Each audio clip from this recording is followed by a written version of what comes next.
Soybean की फसल जब फूलों की अवस्था में हो तो इन दवाइयों का स्प्रे ना करें, थोड़ा सा परहेज कर सकते हैं। यदि आप कोई भी एंड वेंड दवाइयों का स्प्रे करते हैं तो हो सकता है जो फ्लावरिंग ड्रॉपनेस की समस्या आ सकती है। वैसे भी आज के समय थोड़ा फूल लाना मुश्किल वाला काम हो गया है, क्योंकि जो क्लाइमेट्स का उतार चढ़ाव है, टेम्परेचर का उतार चढ़ाव है और बहुत सारा न्यूट्रिशन की डिफिशियंसी, अधिक बरसात हो रही है तो काफ़ी तत्वों की डिफिशियंसी हो जाती है और फूल वैसे भी कम आते हैं।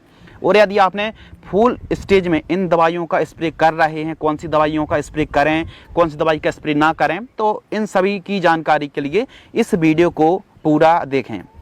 देखो भाई, सोयाबीन की फसल पर लागत लगती है और यदि उत्पादन घट जाए तो फिर दुख तो होने वाला है।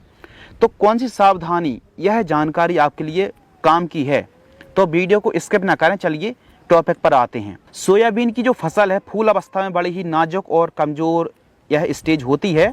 इस समय पाउडर फॉर्म वाली जो फंगीसाइड आती हैं इनका स्प्रे नहीं करना चाहिए। यदि पाउडर फॉर्म वाली जो फफूंदनाशक हैं इनका स्प्रे कर रहे हैं तो हो सकता है फूल झड़ने की समस्या आ जाए। फूल अवस्था में पाउडर फॉर्म वाली फफूंदनाशक स्प्रे ना करें, इसके बजाय लिक्विड फॉर्म वाली जो फफूंदनाशक आती फंगीसाइड आती हैं इनका स्प्रे करना चाहिए। फूल में कौन सी दवाइयों का स्प्रे ना करें, आइए समझते हैं। जैसे कॉपर ऑक्सीक्लोराइड आती है, जैसे ब्लू कॉपर के नाम से 50% वाली, इसका स्प्रे यदि फ्लावरिंग स्टेज पर आप करते हैं तो 100% फ्लावर ड्रॉपिंग की समस्या आएगी। जो एलेट आती है ना बायर कंपनी की, यानी फोजिटाइल एल्यूमिनियम 80% वाली, यह भी फ्लावर ड्रॉपिंग की समस्या क्रिएट कर सकती है। नेटिवो आती है, नेटिवो भी एक समस्या क्रिएट करती है फ्लावरिंग स्टेज पर। माइक्लोबूटानेल 10% वाली आती है, एस्टेम्प्रेट 20% वाली यह कीटनाशक है। मेलोडी डीओ, यह भी फ्लावर ड्रॉपिंग की समस्या पैदा करती है।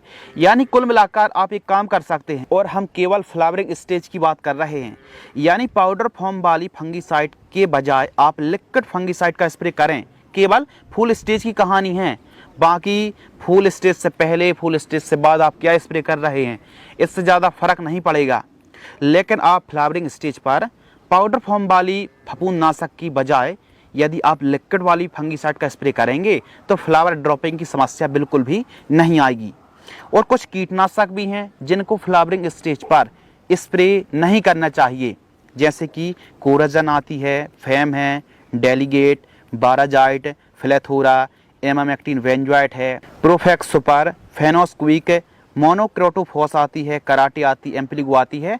यह वो दवाई है, देखो कब स्प्रे किया जाता है, जब हैवी इल्लियों का प्रकोप होता है, वो भी जब 50 दिन बाद, यानी कुल मिलाकर फ्लावरिंग स्टेज निकल चुकी होती है, उस समय हैवी इल्लियों का प्रकोप होता है, जब फलियों को भी खा रही हैं, पत्तों को भी इल्लियाँ खा रही हैं, तो इनका थोड़ा सा परहेज कर सकते हैं जब हमारी फसल फ्लावरिंग स्टेज पर हो। तो भैया स्प्रे इनको करें, इनको ना करें, अब समझ में नहीं आ रहा, किसान कन्फ्यूज है। तो आप ही बता दीजिए फूल स्टेज में कौन सी फंगीसाइड का स्प्रे करें और फूल अवस्था में कौन सी कीटनाशक का स्प्रे करें। आइए हम आपके डाउट को क्लियर करते हैं। जब आपकी फसल फ्लावरिंग स्टेज पर हो तो फंगीसाइड में रोको फंगीसाइड, अब रोको फंगीसाइड एक ऐसी फफूंदनाशक है, यह पाउडर होने के बावजूद भी यह फ्लावर ड्रॉपिंग की समस्या क्रिएट नहीं करती है। तो रोको फंगीसाइड को आंख बंद करके आप स्प्रे कर सकते हैं। कुमान एल फंगीसाइड आती है, कवच फ्लो आती है, एमिस्टार टॉप फंगीसाइड है, टिल्ट है, स्कोर है, डोपॉन्ट की इक्वेशन प्रो आती है, बायर की फुलिकोर आती है, फुलियो गोल्ड आती है। इनका स्प्रे आप कर सकते हैं फूल स्टेज में। और वहीं कीटनाशक की बात करें तो जो कीटनाशक है फ्लावरिंग स्टेज पर बायर कंपनी की सोलेमोन है, सिमोडेस है, एक्सपोनस है, जंप आती है, इसके अलावा घरडा की पुलिस आती है, अली का कीटनाशक। अब देखो अली का कीटनाशक में बात आ गई ना, इसमें लैम्डा साइलोथ्रीन है, लेकिन आप इसका स्प्रे कर सकते हैं। इसमें थाइमोथोक्सोम और लैम्डा साइलोथ्रीन का कॉम्बिनेशन है। यदि जड़ों के पास हल्की नमी है तो आप अलीका का स्प्रे कर सकते हैं। एफएमसी की बेनेविया है, किंग डोक्सा है, इसके अलावा डाव की सक्सेस के नाम से आती है, इसका स्प्रे कर सकते हैं। यदि फ्लावरिंग स्टेज पर भी फसल है, यदि जड़ों के पास नमी हो तो डेलीगेट और कोराजन का हल्का स्प्रे भी ले सकते हैं। लेकिन ध्यान आपको रखना है कि फ्लावरिंग स्टेज जब 40 दिन के आसपास की फसल होती है तो फूल आना लगभग चालू हो जाते हैं, यानी 40 दिन से लेकर के 50-52 दिन के आसपास तक फूलों की जो बहुत कमज़ोर डंठल होते हैं तो इस समय 12-15 दिन के बीच में आप स्प्रे ना करें, और स्प्रे कर भी रहे हैं तो हमने ऊपर बताई दवाइयों का आप स्प्रे ले सकते हैं। और कुल मिलाकर के यदि आप फ्लावरिंग स्टेज पर कोराजन को भी ले रहे हैं तो कोराजन के साथ हैवी और भी दवाइयों को ज़्यादा क्रॉस में मिलाकर के स्प्रे करेंगे। बहुत ज़्यादा कोराजन भी आप ले रहे हैं, 2 फंगीसाइड ले ली, 2 NPK ले ली, और बहुत सारी दवाई का कॉम्बिनेशन ना करें। फ्लावरिंग स्टेज पर थोड़ा परहेज कर सकते हैं। और कोराजन का आप स्प्रे कर भी रहे हैं तो थोड़ा सा कॉम्बिनेशन को हल्का करके स्प्रे कर सकते हैं, और अधिक दवाइयों को मिलाकर स्प्रे ना करें, इससे फ्लावरिंग ड्रॉपिंग की समस्या आ सकती है। अब इसका मतलब ये बिल्कुल भी नहीं है कि हमने जो कीटनाशक और फंगीसाइड गिना दी हैं कि आप इनका स्प्रे ना करें।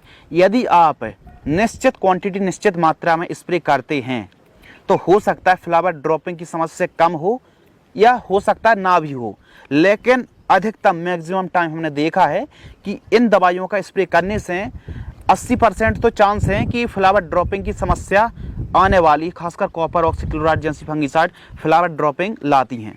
तो थोड़ा सा परहेज कर सकते हैं, और फूल आते समय परहेज करना बहुत ज़्यादा ज़रूरी है।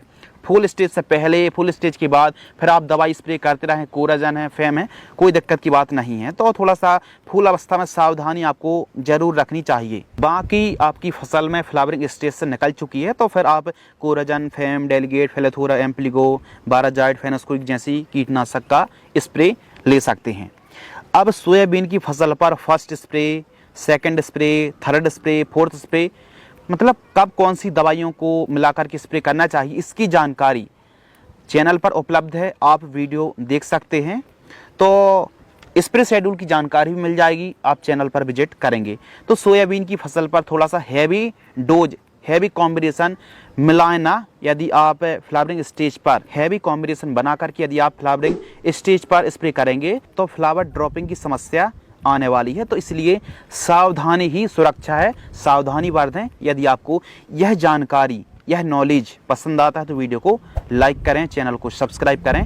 धन्यवाद।